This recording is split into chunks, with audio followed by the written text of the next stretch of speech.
from the International Monetary Fund, with little improvement to the economic outlook. A local journalist brings us more details.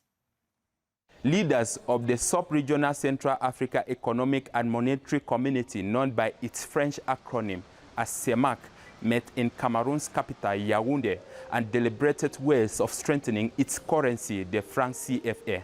Meanwhile, there has been an outcry from citizens who say the bloc's use of the CFA, pegged to the euro, coupled with massive loans from Western institutions, are harmful to their economies. The summit is over, but these leaders are returning to battle economic challenges in their countries, which many blame on Western interference and its neocolonialism institutions. The COVID-19 pandemic, which they are yet to recover from, has rendered them vulnerable before Western monetary institutions.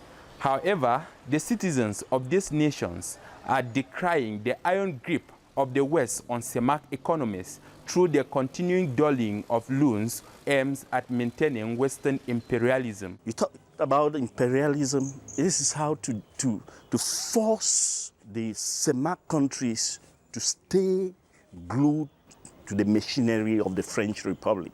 The CEMAC sub-regional bloc recently redesigned its currency, but experts say no country can emerge by borrowing. Meanwhile, others think lending is a strategy by the West to indirectly control the resources of states. What they simply do is install a rook regime at the helm of each state, and then through the rook regime, they can steal whatever they want, and nobody will do anything. And the IMF keeps borrowing the money. It's because the IMF is giving with the left hand in front of the camera and collecting with the right hand in the dark. Through this borrowing, which often comes with high interest rates, CEMAC countries have lost some of their parastatals to the West based on the IMF structural adjustment programs. When you are a government and it is IMF that is deciding how your economy should run, are you a state? Are you sovereign? So sovereignty is on paper, but IMF and the West are dictating what happens. Aside from dishing huge sums to these countries, others have called on the West to ensure that the loans given accomplish its intended purpose. If they are here, if they have their missionaries who are here to supervise, to see how funds are being managed, I think there will be an accountability.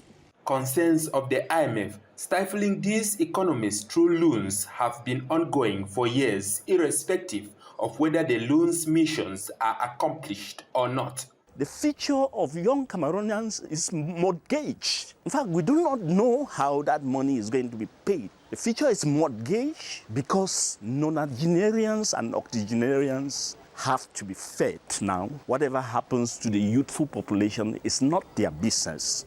With the current situation, the suffering masses are hoping that one day things will change. The head of Russia